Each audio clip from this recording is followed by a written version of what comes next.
Our next guest? It is our next guest. Oh, it is. We couldn't see your name tag, so we didn't couldn't tell. Come on over. Just get you set up here. Craig Cook from Flexential. Welcome. Good to meet you. Thanks for joining us. Thank you very much. Nice to meet you. How are you enjoying DRJ so far? Good, thank you. I'm Denver, originally from Canada, which I understand. Oh, where in Canada? I grew up in Calgary, so that's too bad. Used to colder weather, and Denver just got too pretty snow, so it's nice to be here in Florida. Yeah, I can imagine. So tell us a little bit about yourself. Sure. So I've been in the industry for a long time now, I guess 30 years, and most of that spent on consulting and service providers. So managed services, the infrastructure itself. Really focused around the infrastructure of the particular data center in the last 8 years or so with Flexential. Obviously, more of the data center provider side of that, cloud infrastructure services. So been doing this for a while, and it's been an interesting conference so far. Good. Can you tell us about Flexential, because you're one of our sponsors this hours, and thank you very much for that. Happy to accept this sponsor. So, Flexential is a national provider in the U.S. for data center cloud infrastructure services. So we provide communication as a service, and then we also offer ancillary services that really complement that for our customers. So everything sort of there's a different solution for the customer depending on what makes sense for them. And the big believers in sort of that hybrid IT approach and that sort of state. So we want to make sure that we deliver that for our customers, providing high uptime location, additional services like infrastructure as a service, protection, and investment in national platform, which allows them to connect globally as well as to cloud providers, as well as tap into our services. Okay. So what I would think, a lot of times when you co-locate, one of the huge advantages obviously is that my systems go down, my systems are still up. But I think a lot of times people ask, well, how safe is my data? And we've been talking about data privacy and protection earlier this morning. Flexential, you house data for hundreds and hundreds of companies. So are there concerns around like ransomware, or do you see in your space, you and your competitors, like there's more aggressive types of phishing behavior, or people trying to... Yeah, so it's interesting. So because we have such a breadth of services for customers, some customers just purely co-locate, right? And they might have their WAN services coming from the carrier. And so we're not deeply involved in that, but we still provide physical security, whether it be to the data center itself, into the data center floor, into the cage, cameras and things like that. But then in some of our other services, we're providing actual connectivity, so the bandwidth services. So we have things like DDoS protection. What we're able to see, because a lot of our customers take advantage of those types of services, we're able to see the there's definitely an increase over especially the last few years, but it seems to continue to sort of get to a new level as possible a few years ago. So we definitely noticed that. I would suggest it's probably a weekly basis. One of our customers is experiencing some type of ransomware, depending on what services we're providing. We're engaged to try to come forward in some way, shape, or form. And in some cases, even if we're not providing that services our professional services team is deep into practice as well. And sometimes we're called in to be advisors in that role. Then we're called as law enforcement agencies recovering or just trying to find out exactly what happened. You mentioned Flexential being able to see those patterns, and that's really interesting. So what are some of the trends? What's a trend in resilience that you're seeing right now that you tell people, hey, you need to pay attention to this, you need to take action on this? Yeah, I don't know if this is speak up a little. Sorry. I don't know if this is just a trend in resilience in particular, but obviously the boom of AI in the last couple of years, artificial intelligence has had a huge impact on the industry as a whole. And I think wherever my advice to all of I've worked with a lot of different customers, and our advice to them is to try and explore and leverage those tools wherever possible. So in the context of ransomware or resilience, it's really, I think around sort of anomaly detection, automated response, and trying to get a little bit smarter about finding out who's in your environment, what they're doing, how they go in, and then just continually, it's an iterative process. Constantly reacting to more and more sophisticated attacks. I think that's just something that is always going to be that way. As much as we have different depth and layers of protection, I think we're always trying to understand, okay, what's the latest thing that we're trying to do, and how do we mitigate against that? How do we get a little bit smarter and be able to prepare? And I'm a big believer on the fundamentals, and those things haven't changed. So you got to make sure you're well prepared. You have a plan. Test and regulate. It's pretty standard, but the more you can automate, the more you can take some of the human aspect of it, because everybody's IT department has to do that. And so, it's important to be able to make sure that as much as possible you can take some of the human aspect out of that and turn that into positive. But you can't just rely on certain these things. So it's all about checks and balances. Well, you can tell it's becoming break time because it's getting noisy again. So I have a question. You talked about you having clients that have had ransomware attacks and you get involved. I don't expect you to get into specifics with a client, but what kind of things does Flexential do then if you have a client that says, we've been attacked? What do you guys do on your end? Yeah, our responsibility varies by customer depending on what services they are obviously subscribed to. So in some cases, it's purely an advisory role. As I said, we're kind of brought in to just help because we've seen some of this before. In some cases, when they're subscribed to our disaster recovery service or some of our other data protection services, we're actually working with them side by side, helping them recover their data and doing the checks to make sure that this is actually not an infected copy or defective copy. And so just making sure that we can help them through that whole spectrum, whether it be, as I mentioned earlier, working with law enforcement and the forensics aspect of that, helping them export their data and their copies in clean rooms and things like that, so that they can start to understand, okay, what happened, how do we protect against it, what's the extent of the damage. Obviously, it's a big thing that a lot of people need to understand because a lot of regulated industries need to know everybody should be informed. Data gets compromised, but Yes. some have to be more forthcoming about it than others. So, Craig, we've noticed you have a speaker's badge on. So tell us about your session. Yeah, so it's not a presentation; it's a speaker panel. So that's the nice part of it.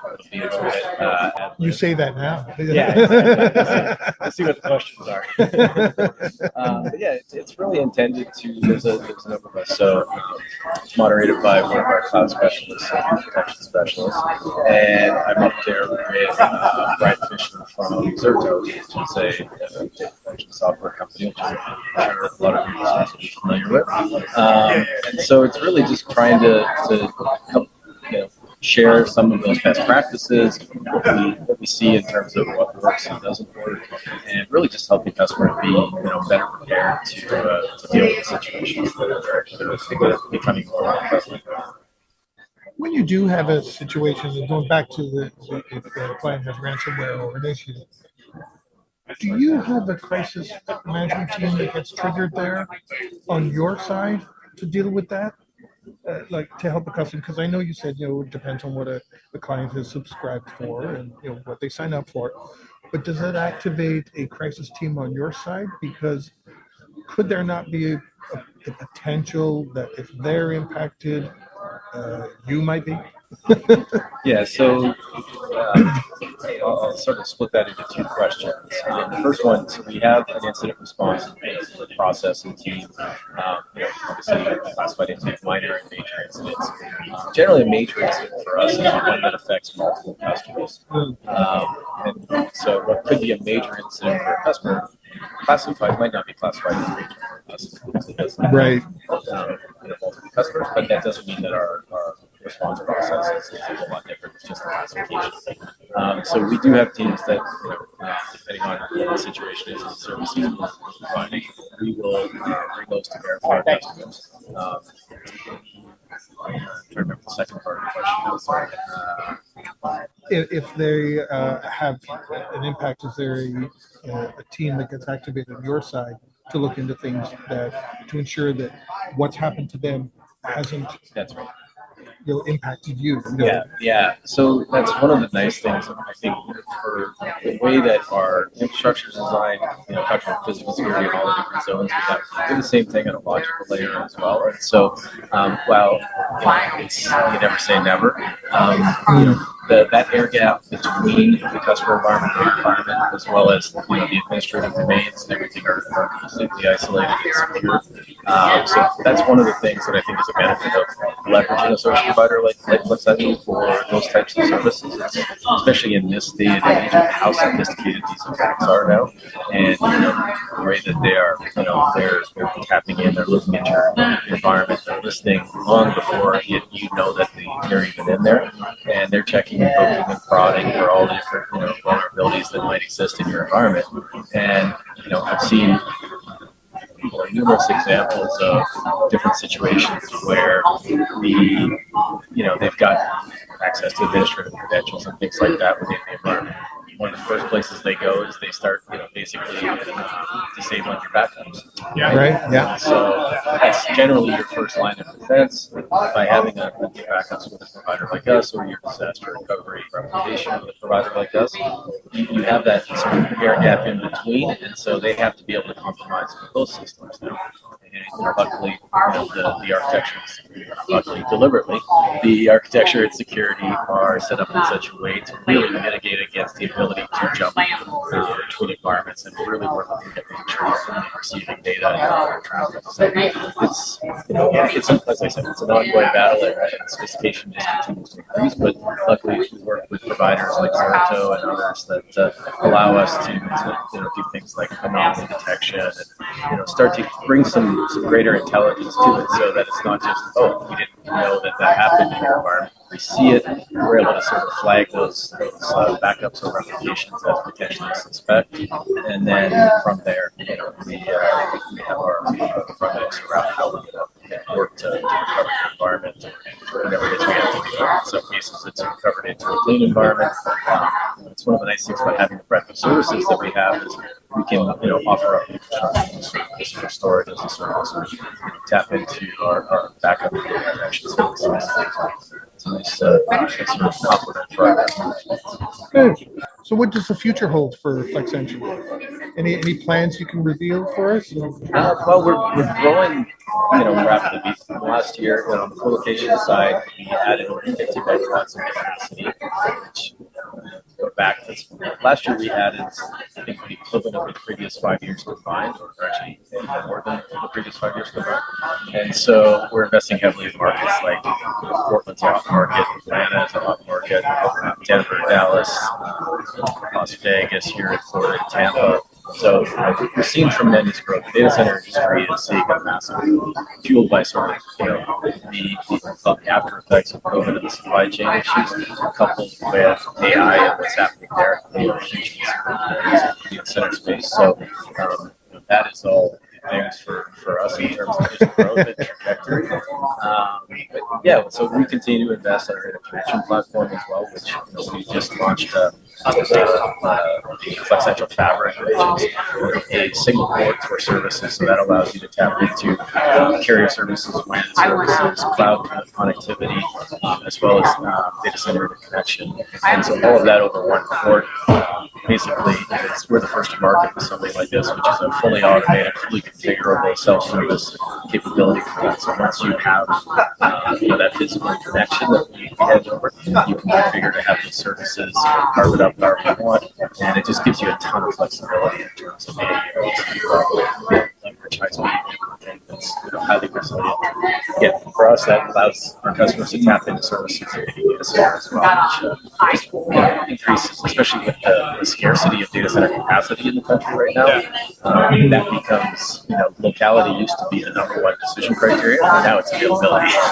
It's just a matter of capacity, where is it, and being able to tie those services together seamlessly to our fabric is a huge benefit for our customers. Yeah, I think that flexibility and that self-configuration is so important, because I would imagine customers are buying for today's needs, and then tomorrow's needs probably have nothing to do with what they need today. So that flexibility would be very, very important in a partnership. Yes, definitely. I mean, the sort of, future proofing, if you want to call it that, it gives, it's peace of mind for customers to know that they're going to have options. They're not going to be gated into a corner, because let's be honest, we don't know about what's going to happen in 1 year, 2 years, 5 years, kind of thing. And budgets are what they are, and infrastructure investments have to try to predict the future. So we're trying to stay ahead of that for all of our customers and just constantly investing in the platform. One last question before we let you go. What's one of the biggest challenges your customers are having right now? I know we've talked about ransomware, but are there other things that are happening right now that maybe our listeners and other people aren't aware of, or may not be aware of, I should say? It's interesting. Like I said, I kind of focus on the fundamentals.